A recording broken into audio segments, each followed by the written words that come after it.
Hi. Okay, I think I'm a bit loud. Hello, everyone. My name is Rehaf Gassas. I'm from the Saudi Heritage Preservation Society. And today we'll be talking to you about Al-Qatt Al-Asiri and our journey through inscribing it in the UNESCO. Hello, my name is Ebtesam Alwaheeby. I work as well in the Saudi Heritage Preservation Society. Hope you enjoy this talk. Okay, so first off, we'll start by what is intangible cultural heritage. So Al-Qatt Al-Asiri is classified as intangible cultural heritage. It's inscribed in the World Heritage of Intangible Cultural Heritage in the UNESCO.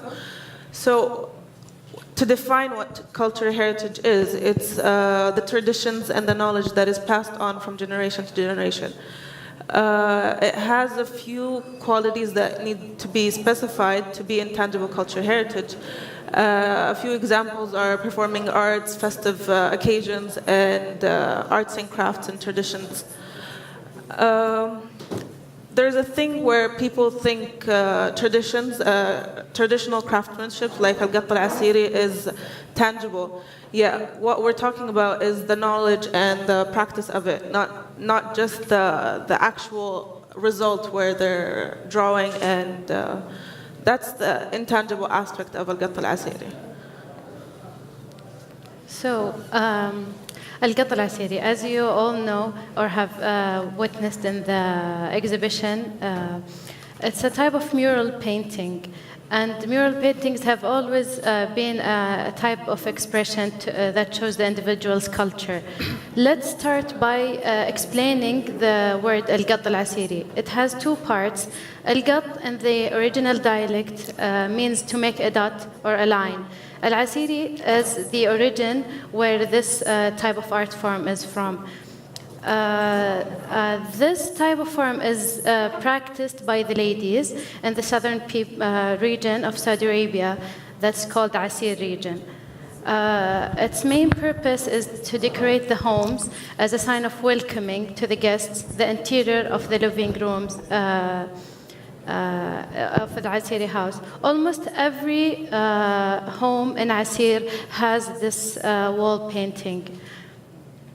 There's an interesting fact that the people of Asir are wealthy, so their ladies didn't have to go farming or help with the barns, so they would just sit, relax, and enjoy decorating their homes. The patterns, as you can see, are geometric. They're a group of vertical and horizontal lines with geometric shapes, repetitive geometric shapes. The colors are from the nature of Asir, and the base of Al-Qatt is always white, and in some areas it's dark, light blue. So the region of Asir, the municipality of Asir is located in the southern part of Saudi Arabia, and as you can see in the map here. And the region has 11 provinces, and these provinces are from mountains to valley. Actually, Asir has one of the highest mountains in Saudi Arabia, where in the summer the weather would reach 8 degrees, so they have amazing weather. And because the nature of Asir, the mountains, the trees, the valleys, the plants, it's very rich, it's very pigmented, so the people of Asir are inspired by their surroundings. So you can see their traditional houses are made out of stones that are taken from the mountains. And you can see also Al-Qatt, which is inspired by the nature itself. And it has symbols and it has colors extracted from nature. So let's talk a bit about the components of the Al-Qatt.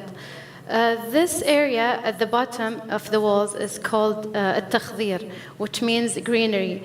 It's made of fresh grass that is ground and painted. So the smell of the room when you enter is very unique. Following that are those vertical lines that are called Al-Umari or Al-Taqti' Al-Umari. Those are followed by horizontal lines that are... The PowerPoint is going crazy, I'm sorry. Those are the vertical lines that are called Al-Umari, followed by the horizontal lines that are called kufuf or amshat. That kufuf means the hands. Those are the kufuf. After that, those diamond shapes are called muna'na'at. The following are khitam, which are those square, very detailed pieces. These are then followed by the triangles that are called banat, which means girls in Arabic. Some triangles may be bigger than others, which represents the mother and then her daughters. The feathers on top are called ariyash. And then the feathers in between the triangles are called amshat. Okay, so a little bit about the tools and pigments that are used in Al-Qatt Al-Asiri. As we said previously, they would extract the materials from nature. So here in the first image, you can see that there are some red stones that are taken from the mountains, and they would go through a process of being crushed and used as pigments. Then in this other picture, the Amturshi, he's extracting the bark of the tree. This is where they get the yellow color. And then here, you can see that she's burning a candle into a bowl, and this is how she extracts the black color. And in other areas, there's the fig tree. They burn it and they make it into charcoal, and they use that for a black color because it's much smoother in terms of texture. And then for the tools, they would use either thorns from a thab tree, or they would take the tails of the goats, and they would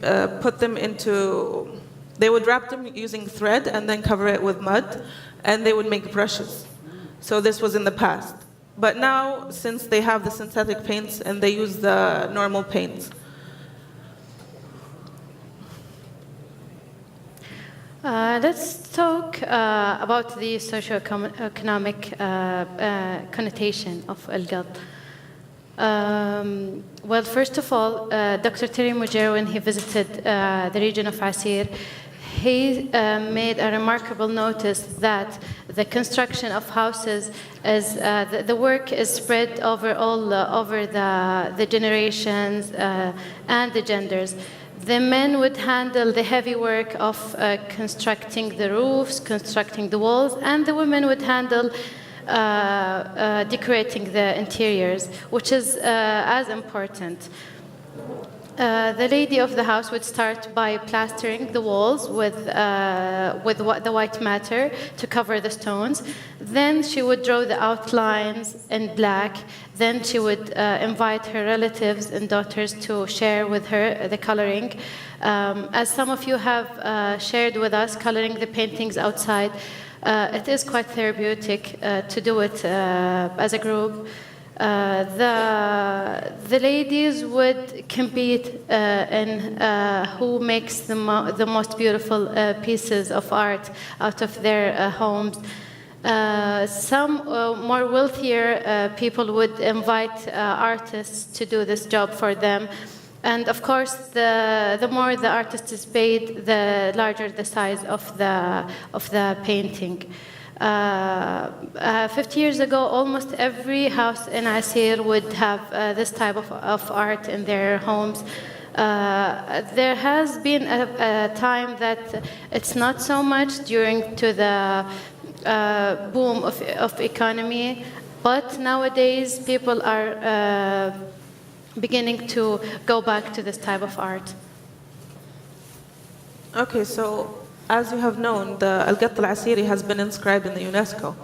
So this process was a very, very long process. It started back in 2015, which was the first time I was introduced to Al-Qatt Al-Asiri through Mr. Ali Mugawi. They had their first showing of a painting in the UN building here in New York. After that, we had our first visit to Asir, me and the team of the society. And we had a workshop where we had to introduce the idea of inscribing the element in the UNESCO. Because to them it was something strange, and no one knew what UNESCO was and what the whole process was. So we had to give them a presentation to introduce them the idea of us inscribing it in the UNESCO. After that, we had our second visit, where it included field visits, photo shooting, and we did also another workshop involving the community in the process of inventorying the whole element itself. So this is a brief video of our process, visiting the villages, going to people's houses. We met with about 20 ladies. Each one welcomed us into her house. And we would see their living rooms that were actually preserved from the past that they did before, and they were renovating it from time to time. So it was a process that took from 2015 until, and the inscription was in 2017, late December. So this was us in South Korea, where we had the meeting of the intangible cultural heritage of the UNESCO, and this was the process of inscribing it, and this is the certificate that you get after it's being inscribed. Okay. Well, to sum up, I would conclude by saying every culture takes inspiration from their past to create their present and the future. Al-Qatt may have been started exclusively in the homes of Asir, in the Asir area, but now we can see it everywhere in fashion, in artifacts, and young people are taking the inspiration to showcase it everywhere in the world. Thank you very much. Okay, and we would like to show you the short film that we actually did that documented this element and was registered in the UNESCO.